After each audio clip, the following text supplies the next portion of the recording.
What's up, guys? So I got another quick little look here at another close quarters weapon, and this one is the M5K or the MP5K or the MP5, whatever you want to call it. I'm going to call it the MP5K because I don't know why DICE decided to do that.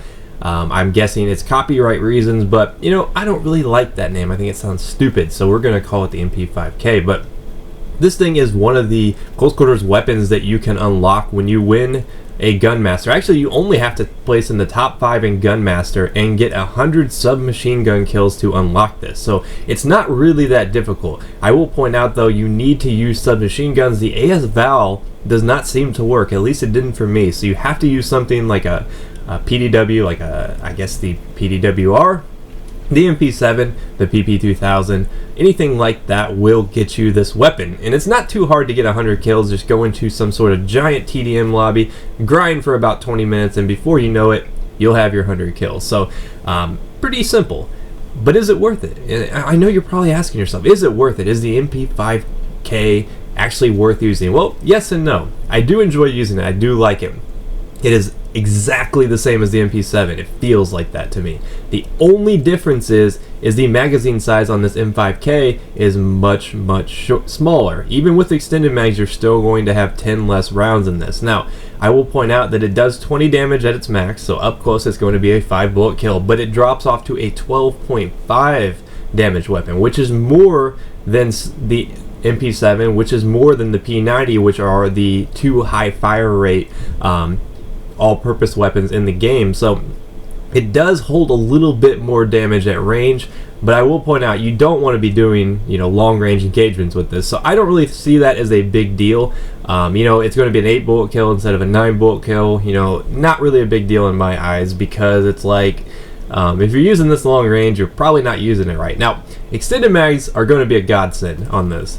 It's going to be a gift from God, because you can't kill more than one person without extended mags. And I mean, unless you're extremely lucky and you got like 3 people that are just lining up and just taking the same bullet over and over, because this thing only shoots the 9mm, doesn't do a whole lot of damage, it shoots really quick. That's the main advantage you have when you use the MP5, is the fact that it shoots really quick.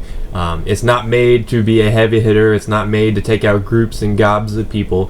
It's made to kill one person really quick. You reload, you move on. Now, with the extended mags, you can get 2 people, but you have to act now for one low price of 50 kills. So not too hard to get the extended mags unlocked. I mean, you just got to grind a little bit, and once you get the, I think it's 50 kills, 50 or 60, you can unlock extended mags, and you unlock the true potential of this weapon. Now, you're probably asking yourself, is this worth using over the MP7, even though it, you know, it does do that extra fraction of damage, you know, that extra, I think it's what, an extra point of damage.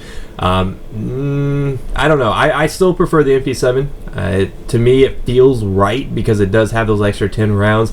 I've gotten a lot of people with the MP7. I haven't gotten a lot of people with the M5K. So, I mean, it really comes down to if you want to mix it up. The biggest problem in my eyes isn't that it's outshined by the MP7. It's that it's outshined by almost every close quarters or every assault rifle in this close quarters dealio here, because you got like the AEK, you got the F2000, you got the FAMAS, you've got the M16, you've got the M4 even. All those shoot really quick and they do more damage up close. So I find myself getting outgunned by those types of weapons constantly when using the M5K.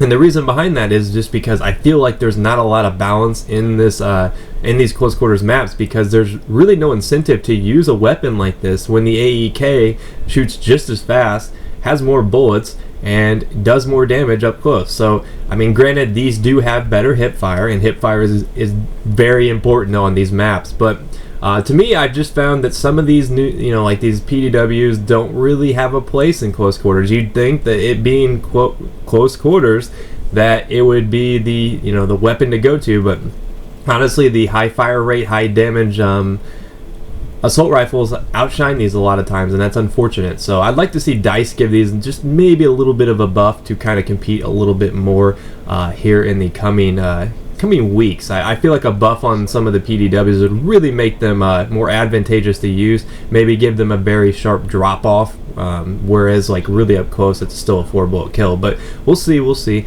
Laser sight is a must on this thing. You will find that it really helps you out when you use the laser sight. So hopefully you guys enjoyed this quick little look at the M5K. Definitely a fun weapon to use if you want to mix it up. I still like the MP7 better, but this one is no slouch. But I'll see you guys next time. Peace.